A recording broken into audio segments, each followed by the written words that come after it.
Alright everyone, आज चाहिँ म यो S25 Ultra 512GB ब्ल्याक कलरको फोनको अनबक्सिङ गर्न गइरहेको छु। यो चाहिँ जनवरी 22 2025 मा रिलिज भएको थियो भने अब मार्केटमा चाहिँ जनवरी 29 देखि सुरु भएको आउन सुरु भएको थियो युरोप US तिर भने नेपालमा चाहिँ अहिले भर्खर अब फेब्रुअरी 9 देखि कि कतिदेखि लन्च हुँदैछ। अनि यो फोन किन्दाखेरि चाहिँ सुरुमा चाहिँ हामीलाई एउटा अफर भनेर चाहिँ सेम प्राइसमा चाहिँ 256GB आउने प्राइसमा चाहिँ 512GB दिएको थियो। यो अफर चाहिँ युरोपमा चाहिँ फेब्रुअरी 9 सम्म छ भने अब नेपालमा पनि सुरुमा चाहिँ यही अफर दिएको देखिरहेको थियो मैले स्यामसङ स्टोरहरूमा। अनि त्यसको साथमै चाहिँ अनि एउटा यस्तो यो स्यामसङ ग्यालेक्सी बोर्ड 3 प्रो पनि दिएको छ। तर यो चाहिँ मेरो पहिलेको हो, तर नयाँ आउँदैछ, त्यो चाहिँ 1 महिना पछाडि आउँछ भनेर भनेको छ। अनि त्यो रजिस्टर गर्नुपर्ने रहेछ, मैले रजिस्टर पनि गरेको छु। अनि यसको हल्का फिचरको कुरा गर्नु पर्दाखेरि चाहिँ यो मैले लिएको चाहिँ S25 Ultra ब्ल्याक कलरको हो। अनि यो चाहिँ 512GB को हो, किनकि 256GB कै प्राइसमा अहिले चाहिँ फेब्रुअरी 9 सम्म किन्दाखेरि 512GB नै दिइरहेको छ। अनि यो चाहिँ यसको सफ्टवेयर भर्जन चाहिँ एन्ड्रोइड 1 US 7 भनेर उनीहरूले निकालेको थियो। यो चाहिँ अहिले S25 Ultra मा मात्रै छ, तर यो बिस्तारै अब S24 Ultra मा पनि बिस्तारै अब नेक्स्ट मन्थदेखि आउने कुराहरू गरिरहेको थियो। यसको डिस्प्ले चाहिँ ओमलेट 2x डिस्प्ले भनेर हालेको छ। अनि यसको रिफ्रेस रेट चाहिँ 120 Hz हो भने अनि यसको ब्राइटनेस चाहिँ 2600 निट्समा छ। अब यसको स्क्रिन साइज चाहिँ 6.9 इन्च हो। अनि यसको स्क्रिन रिजोल्युसन चाहिँ क्वाड HD प्लस भन्ने छ। अनि स्क्रिन रिजोल्युसन चाहिँ यसको 3120x1440 पिक्सल्समा हो। अब म यसको अनबक्स गर्छु अनि अनबक्सिङमा हेरौँ यसभित्र के दिएको छ स्यामसङले।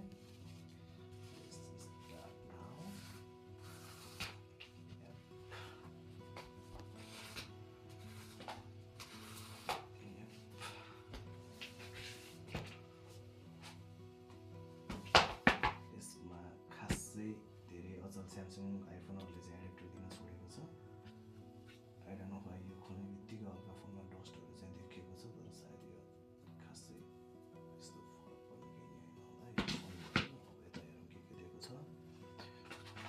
यसमा चाहिँ खासै केही पनि रहनु रहेछ भने यसमा चाहिँ हाम्रो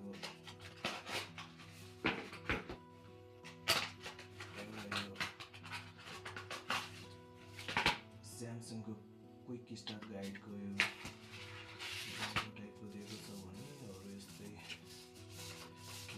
I do not have any idea. हामी त्यो कहिले चेक गर्नेवाला पनि छैनौँ। यो पनि छोडिदिउँ। अनि एउटा यो डेटा केबल दिएको छ र चार्जर, जुन चाहिँ मलाई खासै मन पर्दैन स्यामसङको। आइफोन अहिले एप्पलको प्रोडक्टमा चाहिँ एउटा हल्का त्यो कपडाको टाइपको आउँछ, which is far better than this. यो नर्मल 1 मिटरको एउटा केबल दिएको छ, plastic cable, which is not much interesting.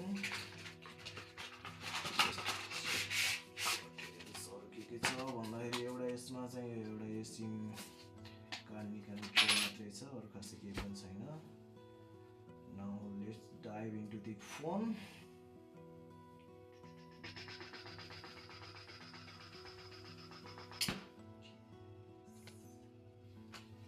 यो चाहिँ हाम्रो Samsung galaxy S25 Ultra black कलरमा, साइडमा चाहिँ हल्का सिल्भर रहेछ।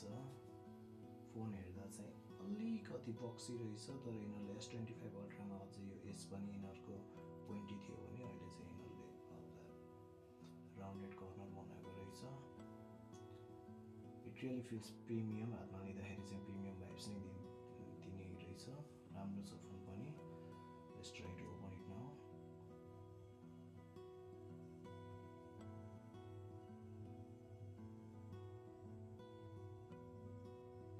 It's not starting. Oh yeah, now it is